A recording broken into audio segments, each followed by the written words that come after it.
when a man tells you something, take it for what it is. And that's just like something I'd like have taken throughout life. Like, I don't even question it. Like, if a man can say something that hurts my feelings, and I won't question it because that's what he meant. Like, I'm not going to try to get him to soften that up for me. Right. You can't Like, explain it. no, you said what you said, and I'm gonna take it, and I'm gonna like move forward with that. You know what I mean? And that's what people don't do though. Like, Yeah. if I say something to you, I meant it. Whether you agree, disagree, if it was something like a hard conversation to have, I'm pretty sure what I said, I meant it. I'm not taking it back. I can explain and elaborate with you. Yeah. But I said what I said. I said what I said. Yeah. And like, you just have to be able to, like, as a grown person, especially at our big age, right? We're in our 30s. So it's just like, you got to be able to take that on the chin. Like, Some people can't even have the conversation.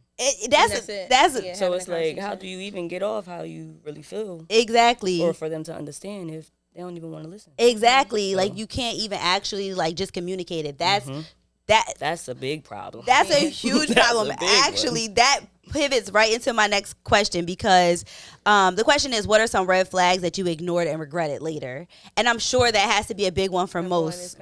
Communication. Yeah, like a lapse in that communication. Like, if you're just having a conversation with somebody, like I've had girlfriends come to me and be like, well, I asked him this, and then the communication, like he just like, it was just like some super ambiguous answer, right? And I'm just like, that's not clear communication. Like, that is something I would dig in more because it's like, if I asked you a straight question and you gave me a sideways answer, I'm gonna bring it back to the straight question that I asked you. Yeah, like, please explain, like elaborate, like, you know. So I think that is a big red flag that people ignore. Is like, if a person has a lapse in communication, then you can't do anything in a relationship if you can't communicate. Right. So it's just like, that's a big one. How do you improve your discernment? You talking to me? You talking to me? Just in general. I mean, yeah. Honestly, I just take away the lesson from the L, for real, for real. I love that. It's always a lesson learned. It's always a lesson. I would never be like, oh, I should never done. No, I learned a lesson. Yeah, you learn a lesson. I used to like tell my girlfriends this all the time. Like, you know, like in my 20s, I haven't been single for 6 years at this point, but in my 20s I was single for a long time, and I dated a lot. Like, as Simone, I used to send her my location all the time.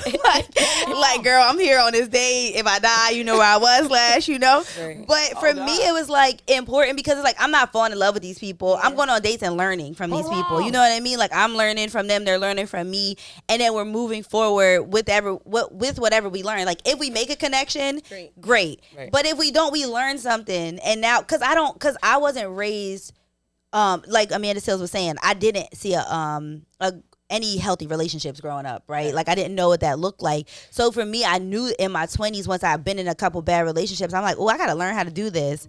How else am I going to learn how to do it other than to do it? Like, trial and error. You know what I mean? And so I think that is really important, like, just like getting yourself out there. People are like, oh, dating is so heavy, it's this, that. And it's just like, no, you're putting too much into it. Yeah. Just go on a date with somebody, be nice to them, be kind, be yourself. If something happens, great. If something doesn't, it's fine. You learn something from it. Just be a kind person. Leave people better than you found them. You know?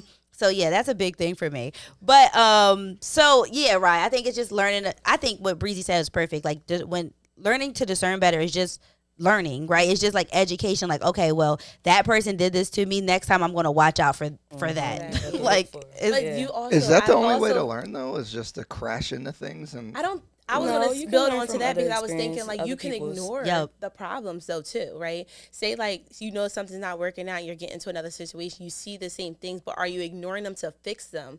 But they can't be fixed, right? So if I could say, like, all right, this person had bad communication. Yeah. I see it happening, but I know that I can, you know, I've been there, done that. I'm working towards something better. Can it be fixed? It may not be fixable, but this is how the situation started. Yeah. So, like, are you walking into these situations knowing that, all right, I know what I need to do on my end. Can that person also pull the weight? And I think that might be the thing. It's like, you're trying to fix something from the beginning that may never be fixed. Just ignoring those habits. Yeah, no, absolutely. I think we ignore. Back to the red flag thing. So 2 things. I do want to just say that what Breezy said to Ryan about discernment is, like, learning from other people's experiences is always the best way to learn anything, right? To not have to go through it yourself. But yeah, what Simone just said, absolutely. I feel like we all, like, because most of if like 90% of the things are great, right? But then like 10%, you're just ignoring because 90% are great. Right. Yeah. What if like something in that 10% is something that's a deal breaker for you? Yeah. You know what I mean? But it's like you don't want to give up that 90%. So it's like now you're still like just trucking along, and then you hit that wall. You get into that 10 percentile and you're like, oh, it still is a deal breaker. Like, it's still not going to work, And I feel like I've definitely done that where it was just like most of the things were good. So I'm like going to rock out. And then it's like, but this person still has a gambling habit that I can't get over. You know what I'm saying? Oh, God. Let's not talk about habits.